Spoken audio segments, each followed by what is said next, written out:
The Floridian Candidate, a satirical thriller of conspiracy, corruption, and the American dream. Written by Robert Maxwell.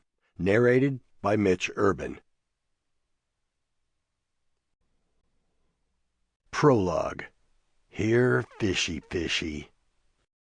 There it was again, that silver glimmer.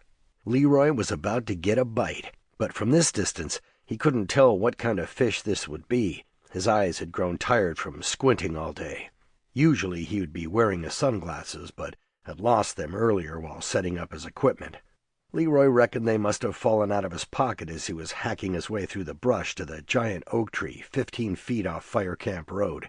Gauging from the cuts on his arms, he wasn't about to go back to find them.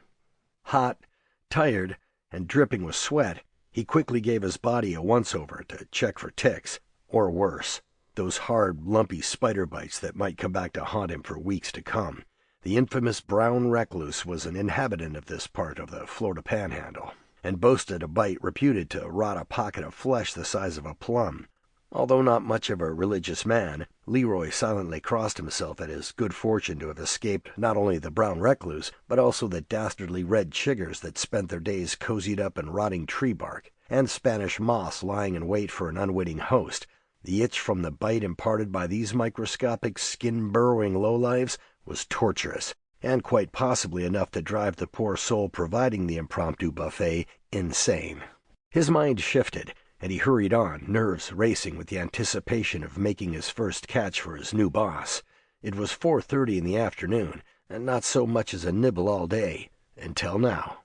With any luck, the only challenge he would have would be getting the yard sale sign out of the woods and planted in the ground beside the road without being seen. Hagen was cavalier as usual when Leroy told him that at the sound of the 5 o'clock whistle, the area's day shift workers made a beeline for their cars and were homebound, or pub-bound as the case may be. How was he going to isolate a single car from a long line of commuters, with an occasional spring tourist in the mix, off Highway 98 and onto Fire Camp Road? He wished he'd landed his fish midday, any time other than now.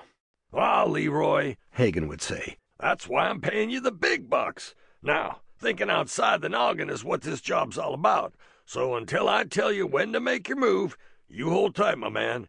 You leave the business of the cars to old Hagen." At this point, Hagen would typically reach into his breast pocket and pull out a cheap gas station cigar. Just the thought made Leroy gag. And this guy is rich? Leroy wondered. Some things about Hagen just didn't add up, but one thing was certain. Leroy felt lucky to have found his mentor. Okay, it wasn't really the kind of fishing that Leroy was used to, but it sure paid better. $10,000 a head. That was more money than Leroy made combined in the last 2 years. Not to mention he'd gotten his first 10 grand up front. "Most salesmen couldn't sell shit to a stink fly," Hagen would say. "For every 99 bad salesmen, there's one good one in the pack. That's why I chose you. You ain't afraid to take the big risks. That's rare, Leroy. Rare. You watch. You do what old Hagen tells you, you're gonna be in tall cotton.